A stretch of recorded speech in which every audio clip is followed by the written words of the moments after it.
Bon, salam alaikum. Je ne sais pas, est-ce que je dois intervenir et revenir un petit peu sur pas mal de questions qui sont intéressantes. Pourquoi? Parce que vraiment, à travers un débat scientifique, on révèle d'autres détails, d'autres choses qui sont aussi intéressantes à part ce qu'on a prévu. Là, je ne peux pas me permettre de ne pas le faire avant de passer à cette modeste présentation. Il y avait beaucoup de questions intéressantes, ça veut dire concernant l'intérêt que présentent déjà les réseaux convolutifs et l'intérêt que représentent les graphes de réseaux convolutifs. Donc, il y a pas mal de réponses qui ont été apportées, ça converge, c'est vrai. Bon, pourquoi? Parce que déjà, en gros, nous avons un souci de pertinence. Et pour atteindre tel résultat, on passe par des modèles. Les modèles, ça reste des modèles. C'est avec un niveau de gestion de l'abstraction. Plus de détails, ça donne des modèles qui sont compliqués. On peut s'éloigner des objectifs. Avec moins de détails, on peut rater et passer à côté des objectifs. Donc, c'est une gestion. Bon, concernant disons, cette présentation, ou bien ce petit travail, avant de l'entamer, je tiens à remercier un petit peu le comité organisateur de cette activité. Vraiment, c'est intéressant. Pourquoi? Parce que c'est à travers ce genre d'activité qu'on va faire répandre tout un esprit, surtout pour les jeunes, attirer leur attention sur pas mal de thématiques qui apparaissent complexes et qui peuvent faire peur alors que normalement, ils sont simples et il faut avoir le courage pour les entamer. Donc, question compétences, question de niveau, il n'y a pas de différence par rapport à un chercheur étranger, surtout avec les nouveaux progrès et les nouvelles technologies. Bon, ça d'un point. D'un autre point, le partage, bon, déjà, c'est dans notre culture en tant que musulmans, d'accord? Donc, ce n'est pas une faveur lorsqu'on présente une chose, c'est une obligation de transmettre ce qu'on a appris. Et si vous remarquez, les grandes firmes actuelles, ils ont compris un petit peu la chose. Google, Facebook, il a donné accès à pas mal de ressources, open source. Et là, j'invite un petit peu les jeunes à faire un passage très simple. Donc tout à l'heure, je vais présenter, ou bien je vais vous montrer juste quelques brèches qui peuvent faire l'objet, disons, d'un démarrage professionnel, d'un démarrage technique, d'un démarrage scientifique. D'accord? Bon, concernant la thématique, disons, concernant ou bien qui fera l'objet de cette intervention, la problématique technique qui a été traitée, c'est en rapport avec les réseaux optiques, les réseaux de nouvelle génération. Bon, c'est des réseaux qui sont, disons, pour nous, c'est nouvelle génération, pour d'autres pays et d'autres États, ils sont déjà installés. C'était une nécessité, pourquoi? Parce que le flux généré en matière de données, en matière de nature, en matière de taille, en matière de, disons, de performance exigée, que ce soit de la part des providers, que ce soit de la part des derniers utilisateurs, c'est en croissance continue. Donc, il fallait, disons, une synergie d'efforts, que ce soit des points de vue modélisation, que ce soit des points de vue techniques d'optimisation. Et là, nous, ça veut dire, au niveau de ce travail, on a essayé de joindre l'utile à l'agréable, ça veut dire, même côté implémentation, ça a été fait sur des interfaces graphiques, sur des GPU.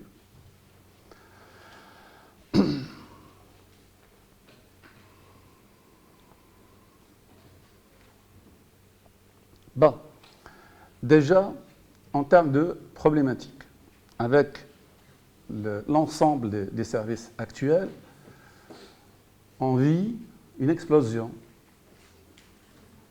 exponentielle, une explosion, ça veut dire difficile en termes de quoi? En termes de taille de données, en termes de nature, en termes de services, en termes de ressources matérielles qui seront nécessaires pour assurer tel service. Donc c'est tout un tas de problématiques. Donc ça, disons, c'est l'état actuel, c'est l'état de la chose. Et ces nouveaux services ont donné naissance à d'autres nouveaux services qui sont aussi exigeants en termes de performance. De notre côté, on s'est penché sur le côté infrastructure, sur cette nouvelle génération de réseaux optiques, les optical ou bien les all optical networks. Ça veut dire c'est une couche supérieure, là où le trafic va être conservé dans sa nature optique, sans passer par des opérations de conversion et revenir vers la couche classique IP. Pourquoi cette nécessité? C'est toujours là pour profiter de la largeur, disons, de la bande passante offerte par ces structures optiques, ce qui a poussé, ou bien ce qui a demandé de mettre en place des solutions adaptées à ce trafic qui est optique. On a commencé par mettre en place une couche supérieure. Au niveau de quoi? Au niveau de tout l'acheminement. Ça veut dire, au lieu d'avoir affaire à des paquets IP classiques, là je vais parler un petit peu réseau, on va avoir affaire à ce qu'on appelle des bursts. Imaginez un train qui s'arrête jamais, qui démarre de la station A et qui s'arrête uniquement à sa destination. Et entre-temps, qu'est-ce qu'il fait? Il charge, il décharge et ainsi de suite. Donc ça, c'est réel, c'est réalisé maintenant avec ce qu'on appelle le Optical Burst Switching. C'est des méga paquets. La durée, ce n'est pas défini. La taille, ce n'est pas défini, c'est en fonction des besoins. C'est tout un trafic dynamique qui se passe sur la couche optique. Donc forcément, cette nature de trafic va exiger la mise en place d'équipements, donc développés, la mise en place de nouveaux protocoles et surtout pour la gestion de nouvelles approches, disons, de gestion de ce réseau. Donc, c'est pour ça qu'on a mis en place ces réseaux de nouvelle génération. Ça veut dire que c'est des réseaux vraiment haut débit. Au lieu de parler de kilo, méga, on parle de giga, tera, hexa, zeta, débit. Ça veut dire que c'est des débits énormes. Bon, c'est quoi l'apport avec l'intelligence artificielle? Les problématiques, ils sont complexes. L'intelligence artificielle, maintenant, elle est, disons, omniprésente dans tous les domaines pour les résultats qui ont été réalisés, les approches en question et les résultats, disons, assurés. Donc, c'est pour ça que ça veut dire on s'est intéressé à ce domaine de réseau optique en appliquant, disons, les fondamentaux de l'intelligence artificielle. Il y avait un problème à travers les solutions auparavant, c'est que toujours on était pénalisé par la plateforme sur laquelle on va mettre en place ces approches qui sont parallèles, qui sont rapides, qui sont accélérées. Donc les structures classiques, c'était un petit peu pénalisante. Les nouveaux progrès concernant les cartes graphiques ont essayé un petit peu de répondre, c'est pas fini, ont essayé de répondre à cette problématique. Ça veut dire qu'il fallait mettre en place une structure dynamique, ou permettre une structure dynamique, flexible, abordable, accessible, et qui conserve les approches parallèles, ça veut dire auxquelles ça prête ou bien se prêtent ces problèmes. Bon, concernant le travail qui a été proposé, donc c'est une technique d'optimisation multi-objectif, hiérarchique. On va revenir un petit peu sur le terme hiérarchique. C'est une approche qui profite des parallélismes inhérents des réseaux de neurones, sachant qu'il y a plusieurs niveaux de parallélisme. Il y a le parallélisme de connexion, parallélisme au niveau de neurones, parallélisme au niveau des couches, parallélisme au niveau des exemples. Et c'est une approche qui réalise un calcul haute performance, ça veut dire implémenté sur des 4 GPU. Simple comparaison par rapport aux solutions classiques, ça veut dire parfois on atteint des facteurs d'accélération qui sont quand même intéressants sur des structures qui sont, ça veut dire, pas tellement professionnelles. Je reviens sur le réseau optique. Pourquoi? Parce que c'est la problématique. C'est un exemple de problématique. Ça veut dire les mêmes concepts, ils peuvent facilement être projetés à d'autres thématiques, à d'autres problématiques. Bon, les réseaux optiques, bon, c'est un ensemble d'équipements optiques maintenant, d'équipements tout optiques. Les équipements classiques qu'on a, ça veut dire qu'on a des interfaces de conversion, donc on ramène forcément le trafic vers, disons, le trafic classique IP, on perd en performance, on est limité en termes de de débit et de possibilités. Donc, pour éviter ce problème, qu'est-ce qu'on a fait? On a essayé de conserver le trafic dans sa couche optique. D'accord? Profiter de la largeur. Heureusement, ça, c'est possible maintenant. On a commencé par le multiplexage en longueur d'onde, ça veut dire au niveau de la même fibre optique, on a la possibilité de cohabiter plusieurs signaux à condition qu'il ait des longueurs d'onde différentes. Et chaque longueur d'onde, en fait, c'est une porteuse. C'est une porteuse NA. C'est une porteuse, ça veut dire flexible. On a fait une gestion au niveau de la même fibre et au niveau, vous savez, pour les réseaux classiques optiques, jamais on trouve des câbles avec un seul fibre optique. Ça veut dire, on parle des réseaux ou bien des fibres MART. Ça veut dire, si vous avez vu les travaux partout au Maroc, on installe des canalisations de fibres optiques, on utilise une seule et les autres, ils sont MART. Ça veut dire qu'ils sont conservés un jour ou l'autre, d'accord? Même si ici au Maroc, par exemple, on s'est limité à 4 fibres optiques, alors qu'il y a 15 ans, 20 ans, il y a des pays qui ont installé des fibres optiques avec des câbles avec 24 fibres. Ça veut dire qu'ils projettent en termes de débit. Bon, on ne va pas entrer dans le détail concernant le déploiement, les possibilités. Bon, ça veut dire ça, c'est justifié facilement, on peut le trouver dans la littérature. Bon, c'est cette nature disons, de trafic permet ou bien exige d'autres approches. Bon, on retrouve les concepts concernant l'optimisation multi-objectif. Le terme hiérarchique a été introduit au niveau de ces travaux, tout simplement. Pourquoi? Parce que c'est juste pour donner de la souplesse à cette gestion, une souplesse qui est dynamique par différence aux approches statiques, là où, par exemple, la pondération, ça peut être défini d'avance. Donc là, ça veut dire c'est une gestion dynamique qui reste à l'écoute des réseaux, qui reste à l'écoute des besoins, et à chaque fois, il peut être redéfini sans toucher, disons, en aucun cas l'infrastructure réseau déployé. L'approche neuronale. Les réseaux de neurones, à la base de l'intelligence artificielle, bon, c'est vrai, on essaie de s'inspirer à partir de la nature. On prétend dire qu'en quoi c'est de l'intelligence artificielle. Bon, à côté, il faut dire c'est de l'intelligence naturelle. Ça reste toujours très, très intelligent. On s'inspire. Donc, il y a une sacrée différence entre la réalité et ce qu'on prétend mettre. Donc, c'est pour ça que, par exemple, au niveau des réseaux convolutifs, on s'est inspiré à partir des cortex des mammifères. On a remarqué qu'en quoi ces caractéristiques qui sont extraites. Et c'est ces caractéristiques qui sont traitées au lieu de traiter les données brutes. Pour un effet réducteur, pour un effet de pertinence, pour plusieurs raisons. Bon, nous, au niveau de cette approche neuronale, on a essayé de mettre en place une approche qui conserve les différents aspects des parallélismes des réseaux de neurones. Donc, on a défini des éléments, disons des éléments parallèles. Les algorithmes et les pensées, ils ont été faits parallèles. Et là, ça veut dire, pendant 20 ans, on conseille aux gens d'investir sur l'approche objet au niveau de la programmation, par exemple. Maintenant, la tendance, c'est quoi? C'est penser parallèle. C'est s'approcher le maximum possible de la nature. Notre vision de nature, elle est parallèle. Les approches, malheureusement, qu'on adopte jusqu'à maintenant, ils sont toutes séquentielles. Donc là, la tendance, le besoin, les réponses qui peuvent être apportées, c'est à travers une algorithmique.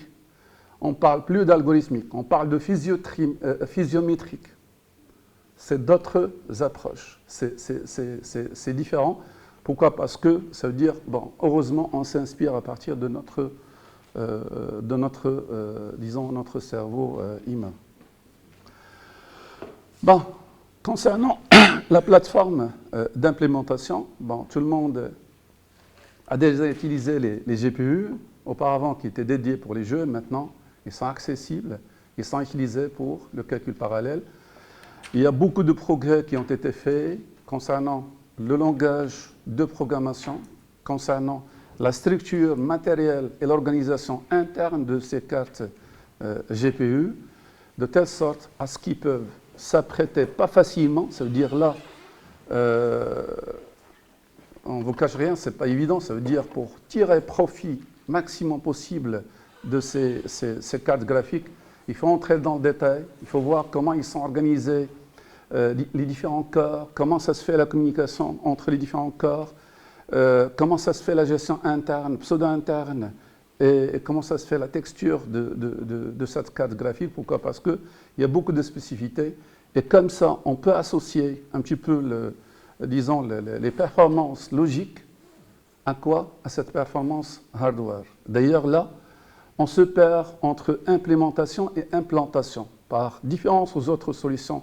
Là où c'était câblé, là où c'était, disons, vraiment électronique, là, c'est quoi? Ça veut dire c'est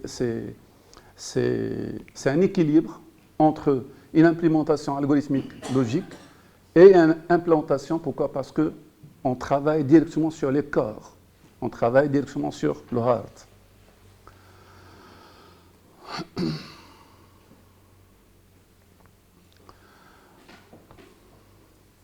Bon, quelques détails de plus concernant, disons, cette thématique qui est les réseaux optiques. Pourquoi? Parce que pour apporter des solutions, il fallait s'imprégner dans le détail des réseaux et voir comment ils sont faits. Là, je vais essayer de faire des analogies pour les jeunes entre la commutation IP et la commutation optique. Bon, si je prends un paquet IP, donc dedans, vous avez le payload, ça veut dire les données, vous avez la partie overhead, ça veut dire les signaux, ou bien les signaux de contrôle, de communication, de configuration, de codage. Et tout ça c'était sur, disons, la même entité qui est véhicule. Là, ce qu'on a essayé de faire, c'est quoi? C'est que déjà le flux et le trafic, ça se passe dans le domaine optique, et on a essayé de faire une séparation entre le trafic de contrôle et le trafic utile. Et le trafic de contrôle, ça veut dire que ce sont des en-têtes qui sont envoyées généralement d'avance pour informer, par exemple, le destinataire de l'arrivée d'une donnée. Et vous savez, c'est comme un tramway. Un tramway, normalement, il ne doit pas s'arrêter, sauf au Maroc, au feu rouge. Normalement, dans un feu rouge, il ne doit pas s'arrêter. D'accord? Ça doit être planifié de telle sorte à ce qu'il soit le maximum fluide. C'est pareil ici. Donc là, ce trafic, une fois envoyé, ça veut dire qu'il doit arriver à destination. On ne peut pas procéder par réenvoi. Pourquoi? Parce que c'est des méga paquets, méga tailles. Donc, ces solutions, les solutions classiques, ils peuvent être adoptées. Donc, ça veut dire, en termes de solutions, ça doit être proactif, ça doit être anticipé et ça doit être, disons, performant le maximum possible. Pourquoi? Parce que tous les équipements, ils sont censés être optiques et communiquer dans le domaine optique. Pour ça, on a mis en place deux équipements de base. Donc, nous avons ce qu'on appelle un brasseur optique. Ça peut remplacer un petit peu, disons, les routeurs classiques. Sauf que là, on a des niveaux. Pourquoi on est entré dans ces détails? Pourquoi? Parce qu'il fallait mettre en place une solution parallèle, un traitement parallèle. Donc, il fallait comprendre un petit peu comment ça se fait le trafic et essayer de profiter le maximum possible de la nature de ce trafic, le conserver et réaliser le maximum de, disons, de performance et une accélération intéressante. Donc, déjà, le trafic, ça se prête à trois niveaux, au niveau longueur d'onde, au niveau de la bande et au niveau des fibres. Donc, déjà, il y a un aspect, il y a un traitement parallèle qui se fait. Bon, vous allez me dire, c'est quoi la jonction avec les réseaux classiques? Bon, les réseaux classiques, bon, imaginez, ça veut dire même la classification OSI, on ne va pas vous dire qu'il faut l'abandonner, mais de toute façon, c'est un niveau inférieur. Donc là, c'est un niveau supérieur. Donc forcément, chaque nouvelle technologie, il doit, disons, être compatible et on doit réaliser la jonction avec les technologies existantes. Ça se fait à travers tout simplement un multiplexeur à insertion-extraction. Et tout ça, ça veut dire ça se fait sans arrêt, sans perte et sans retour vers, disons, la couche IP. On revient en arrière. Ça, c'est la technologie. Maintenant, il fallait passer par des modèles. Il fallait modéliser tous ces aspects. Et là, la particularité de cette thématique, c'est quoi? C'est qu'on a affaire à des réseaux virtuels et des réseaux physiques. Et les deux doivent être gérés en synergie. Le réseau virtuel, ça représente quoi? Tout simplement, c'est comme si lorsque je vous appelle, on établit une connexion, et cette connexion doit être gérée, traitée, préparée, ainsi de suite. Donc, c'est le réseau virtuel en haut. D'accord? Bon, déjà, il y a une simplification en termes de la connectivité. Pourquoi? Parce qu'on parle d'un trafic lié qui se fait dans le domaine optique sur une longueur d'onde avec toutes les conditions nécessaires. Et en bas, derrière, c'est quoi? C'est un réseau physique qu'il fallait, disons, aussi gérer. Donc, les deux, ils sont gérés en parallèle. Bon, juste pour conclure cette partie, ça veut dire qu'on est passé de la trame classique disons, d'un paquet IP dans un premier temps. Dans un deuxième temps, on est passé vers ce qu'on appelle la Synchronous Digital Hierarchy, ça veut dire que c'est une autre organisation mi-optique pour aboutir et arriver vers des réseaux qui sont complètement optiques, ça veut dire tout le trafic ça se fait sur, disons, sur le domaine optique. Bon, c'est quoi l'apport de l'intelligence artificielle dans cette thématique? Bon, un benchmark au niveau de, disons, des différents travaux. On s'est intéressé auparavant à beaucoup de problématiques. Je citerai à titre d'exemple le problème de contention. Problème de contention, la contention en fait, c'est quoi? C'est que la contention classique, c'est que lorsque deux ressources sollicitent, ou bien lorsque, par exemple, deux trafics sollicitent en même temps, d'accord, la même ressource. Là, ce n'est pas autorisé. Par analogie avec les structures classiques, ça veut dire, qu'est-ce qu'on fait? On réenvoie, on retarde, on stocke. Là, c'est un trafic optique. Jusqu'à maintenant, il n'y a pas de possibilité pour stocker, disons, de l'information sous cette forme. Donc, forcément, si c'est envoyé automatiquement, ça doit être anticipé.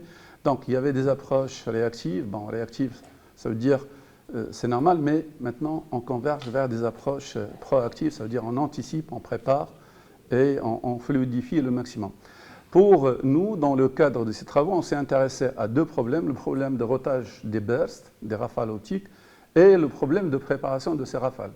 Ça veut dire l'agrégation du trafic bas débit vers quoi? Vers. Et ces deux opérations doivent se faire en tenant compte de quoi? De l'état du graphe, l'état du réseau. Ça veut dire l'état aussi, il fait partie des données injectées au niveau du problème. Bon, ça c'était les deux problèmes, ça veut dire qui ont fait l'objet de ces travaux. Donc, le premier problème, c'est un problème de routage, donc où les différents nœuds sont représentés ou bien sont reliés par des fibres optiques, et au niveau de chaque fibre, on peut s'y proposer différentes longueurs d'onde dynamiquement, ça veut dire à un moment donné, il y a extraction, injection d'une longueur d'onde, donc forcément, il y a la contrainte d'unicité, il y a la contrainte de continuité. Les réseaux optiques, ça veut dire c'est une contrainte de continuité. Ça veut dire forcément, lorsque c'est injecté, ça doit arriver à destination. Bon, maintenant, le rapport, bon, il y avait une question tout à l'heure concernant les éléments de ce graphe, les éléments, les nœuds. Bon, la nature des problèmes actuels apporte d'autres données qui sont propres au nœud lui-même.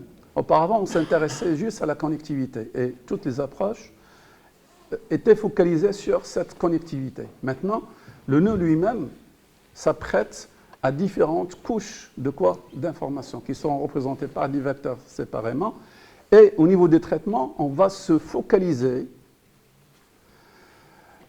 réaliser sorte de filtre sur une caractéristique bien particulière qui fera l'objet du traitement. Deuxième problème, c'est quoi? C'est le problème de disons, préparation de ce trafic. Pourquoi? Parce que,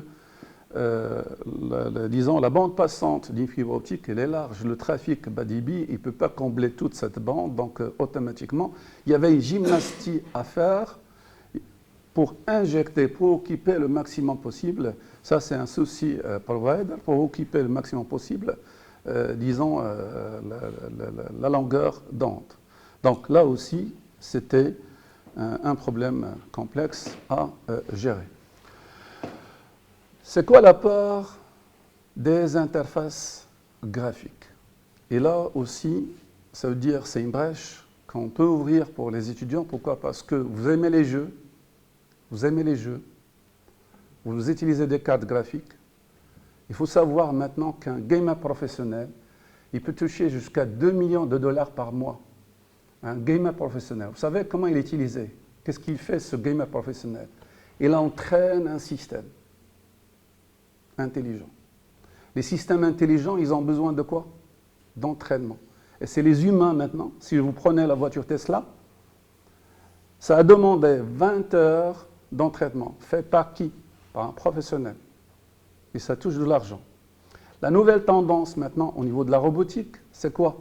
On confie des robots à des bébés. Le schéma classique, c'était quoi? On confie ça veut dire on confie des bébés à des robots pour qu'ils apprennent. Par exemple, ici au Maroc, il y a des écoles qui utilisent des robots pour l'apprentissage linguistique. La tendance maintenant, c'est quoi? C'est l'inverse. On confie des robots à des bébés. Vous allez dire, mais pourquoi? Parce que ces robots, ils ont besoin de quoi? D'apprentissage. Ils apprennent, ils comprennent l'humain pour par la suite mettre en place d'autres processus. Si vous prenez par exemple une image sur Facebook, on vous demande de quoi? De mettre des labels. On a besoin de ces informations pour entraîner d'autres systèmes. J'ai parlé tout à l'heure, ça veut dire pour les jeunes, de systèmes intéressants, d'ouverture qui a été faite. Bon, il y a un petit système qui s'appelle Detectran, open source, fait en Python. Vous le téléchargez, ça marche, sans problème. Regardez ce qu'il fait.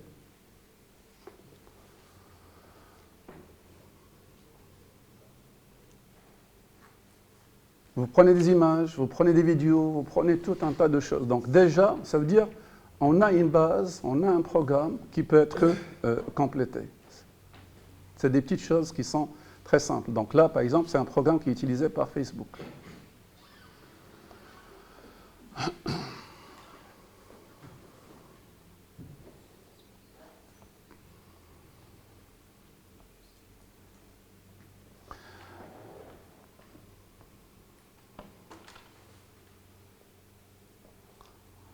Bon.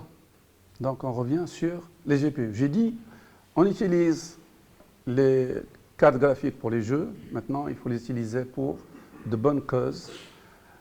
Beaucoup de progrès ont été faits, par exemple, par NVIDIA concernant CUDA, concernant le langage de programmation. Et ça veut dire on peut mettre en place des programmes de traitement parallèle. Il faut des lectures concernant quoi? Concernant l'organisation. Disons, de cette carte graphique, vous avez un nombre de processeurs disponibles avec chacun des architectures internes, avec une organisation et une répartition des corps. Un corps, c'est quoi? C'est un Pentium, c'est un PE. C'est un PE élémentaire qui peut être, disons, exploité facilement. Bon, je termine par... disons, une simple conclusion. Bon, avant de conclure, ça veut dire, on a parlé de réseau de neurones.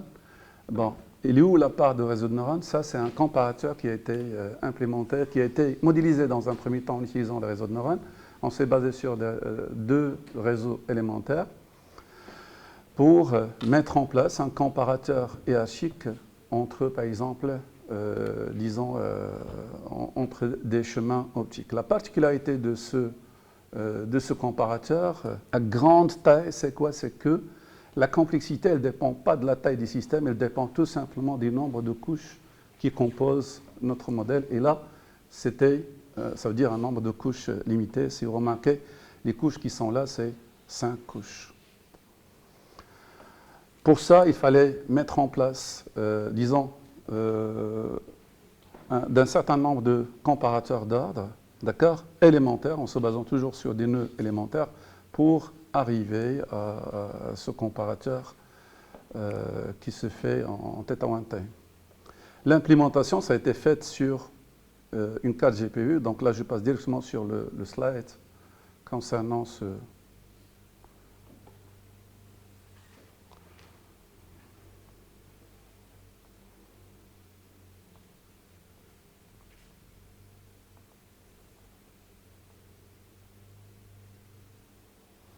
Bon, la conclusion, c'est quoi? C'est que, là, on m'a fait signe de dépassement de temps. Je suis désolé, mais juste tout simplement, c'est que ça veut dire on veut transmettre ce qu'on nous a transmis, d'accord? C'est tout, surtout pour les jeunes.